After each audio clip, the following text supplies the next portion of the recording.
minutes on this particular subject. I think all of you in this room will know the brands that my company sells. Cadbury, Oreo, Bournvita, I can keep going on.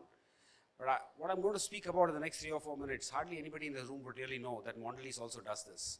It's on the subject of sustainability.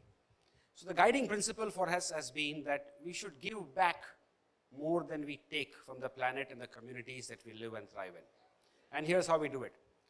We buy a lot of cocoa for our products. Chocolates, of course, there's cocoa, right? So I'm not sure how many of you know, but 51 years ago, we got the first cocoa plant into this country. Cocoa is an equatorial climate plant, so it's not easy to grow in the tropical parts of the southern states that we have in India. How we got it? We worked with 2 agricultural universities, Kerala Agricultural University and Tamil Nadu Agricultural University, over 50 years. We have 50 full-time agriculture specialists working on our roles. We have 5 nurseries in this country.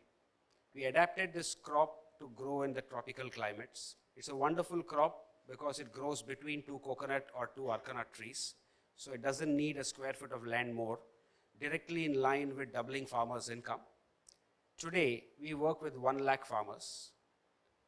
We have 5 nurseries. Every year we grow 33 lakh saplings in these 5 nurseries of our own. We give it under subsidized rate to these 1 lakh farmers. We produce 20,000 tons of cocoa in this country, or grow 20,000 tons of cocoa in the country. We consume 50% of that. It's not contract farming, so it's open for anybody else to come. And we buy directly from the farmer, eliminating the middlemen so that the farmer gets more income in his hands. And you know, something that we can be super proud about, we talk about the progress that Israel or America has made on yields and farming and agriculture. You'll be very, very heartened to know that with our efforts in 50 years, the yield of cocoa in the tropical climates of this country is 2.5 to 3 times the global average yield.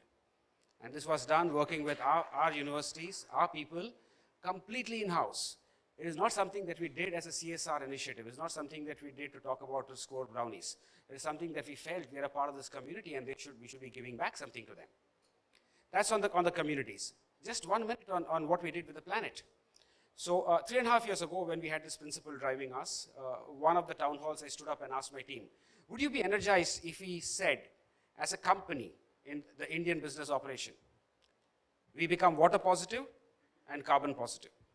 Now, what does water positive means? It means we give back more water to Mother Earth than we take from her. What's carbon positive? It means you remove more carbon dioxide from the air than you emit. And there's a lot of energy in the room. Just 3.5 years ago, we started this journey.